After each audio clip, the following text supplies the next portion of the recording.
appreciate the time for the second round and all the suggestions from the judges.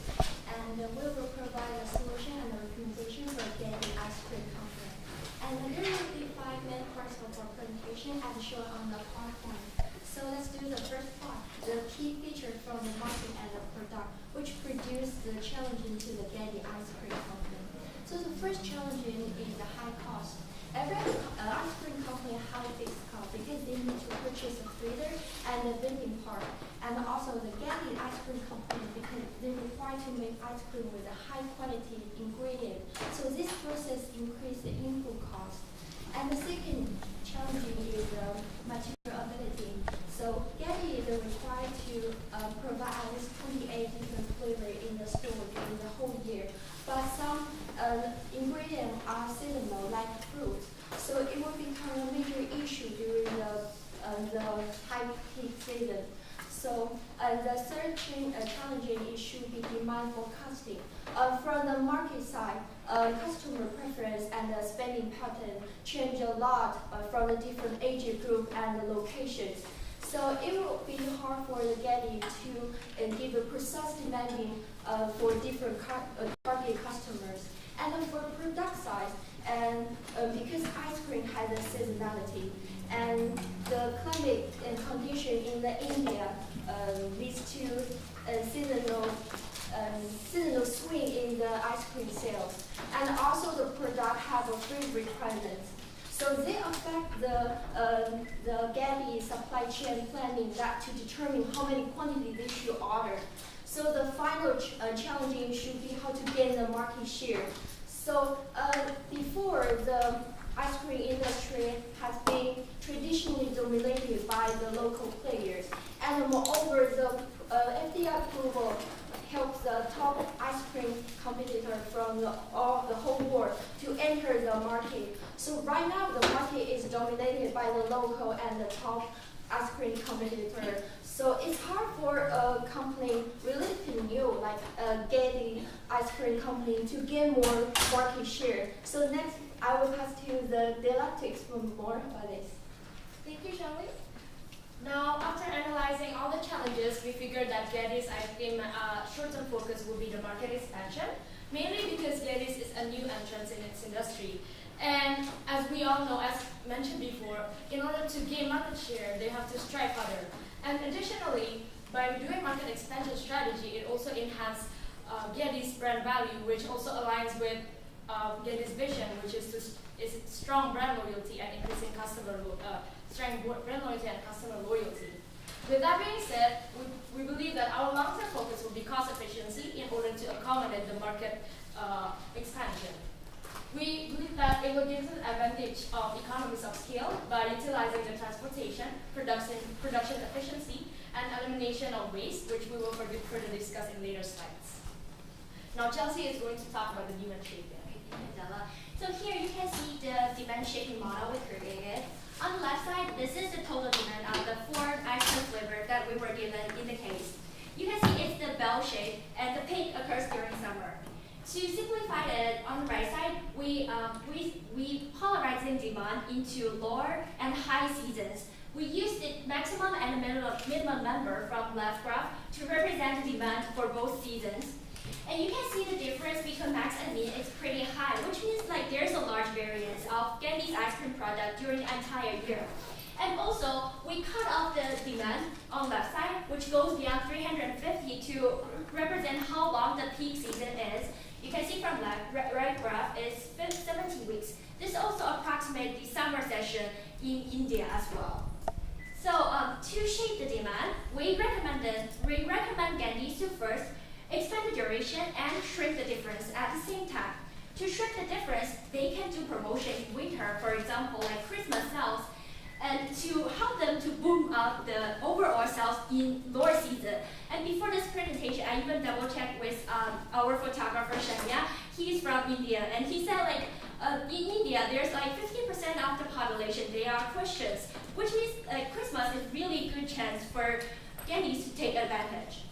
And to expand the duration, we also suggest them to make advertisement before summer comes. For example, saying, hey, have really good new flavors, so please come and try to let their customer get very excited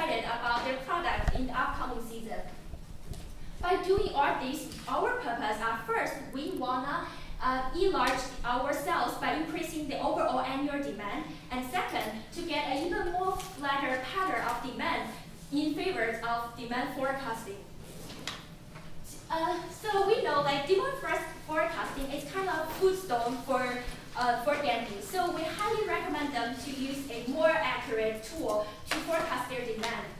In terms of aggregate planning, we suggest to use the chase strategy, which means to carefully closely chase the demand in each period and to minimize their inventory cost. For raw material, we separate into two categories. First is common material that can be applied for all flavors, and second is specific material that is kind of restricted to certain flavors such as chocolate, vanilla, and strawberry. For common material, we recommend them to sign long contracts and to order in batch with their supplier in order to gain their bargaining power and to save their cost. Since the specific material, they are kind of like highly dependent on the demand of that flavor. So we suggest Gandhi to do good customer service to see which kind of flavor is popular during which season and make their order decision before that season begins. Now let me pass this to Tracy to talk more about the data analysis. Thank you, Chelsea.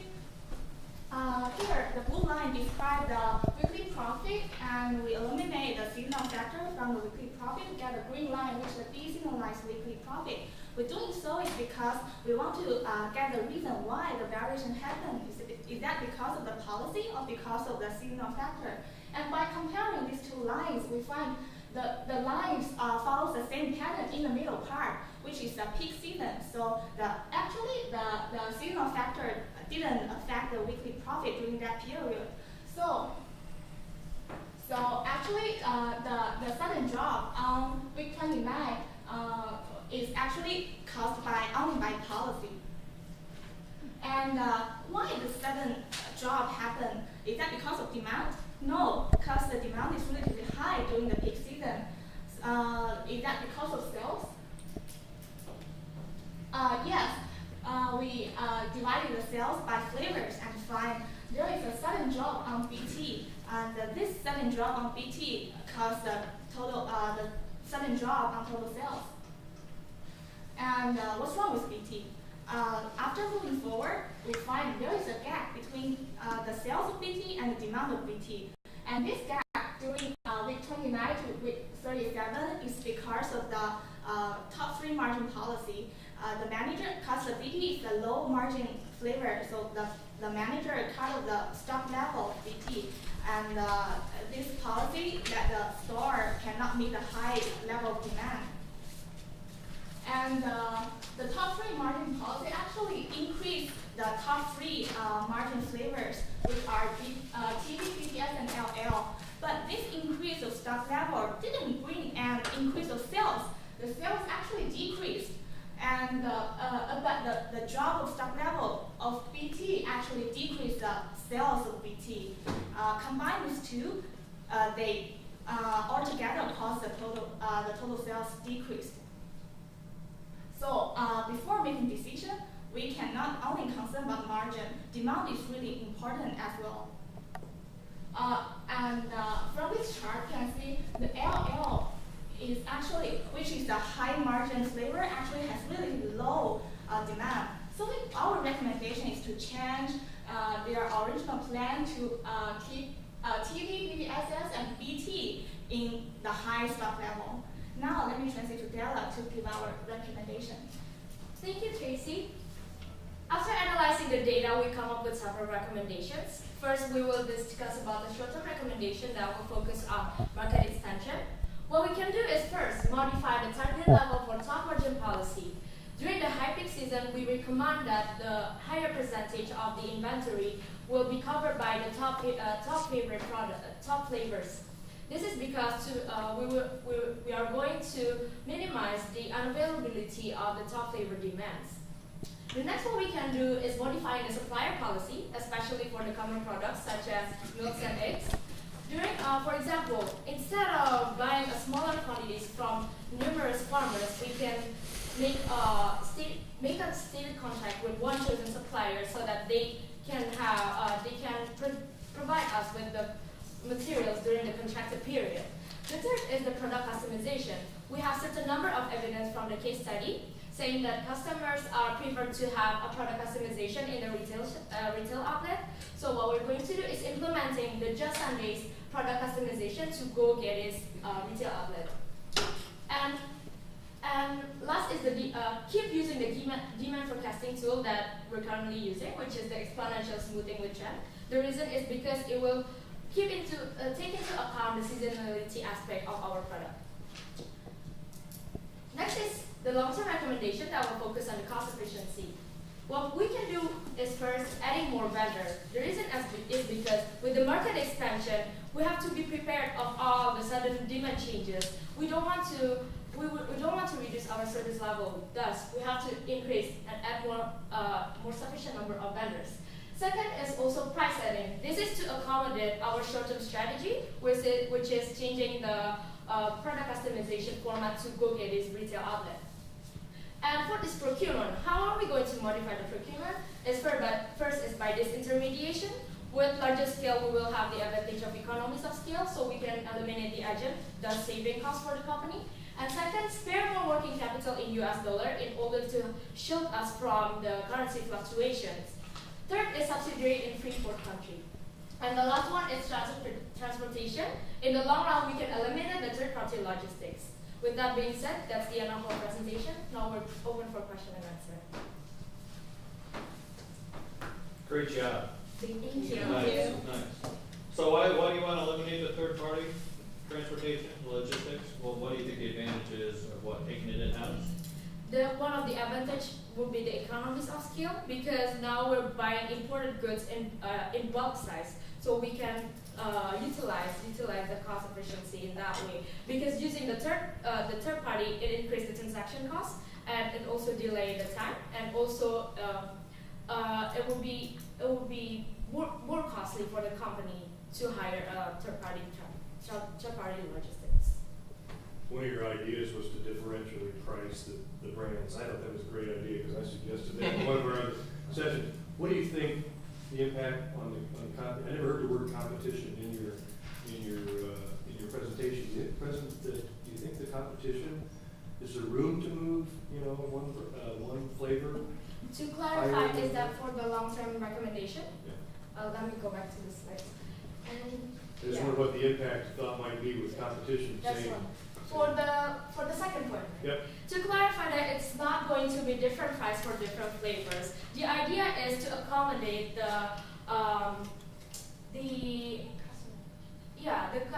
the customer experience in the retail outlets.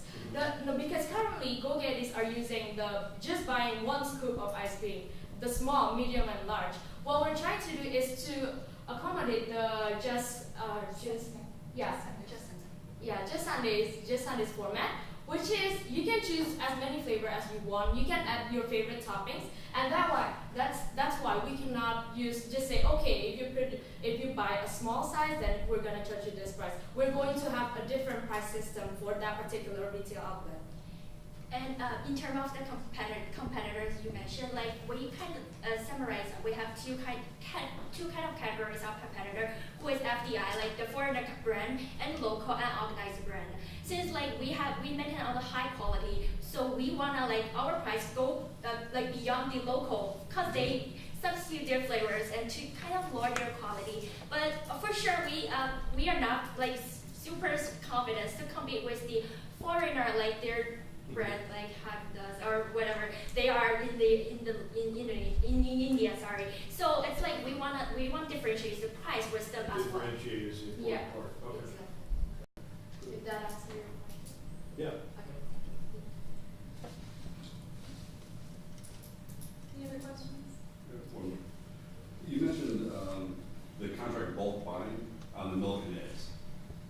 The company has a policy currently of qualifying alternate suppliers, but not using them. They like to be single source. Then on the back page, you basically want to eliminate the middleman.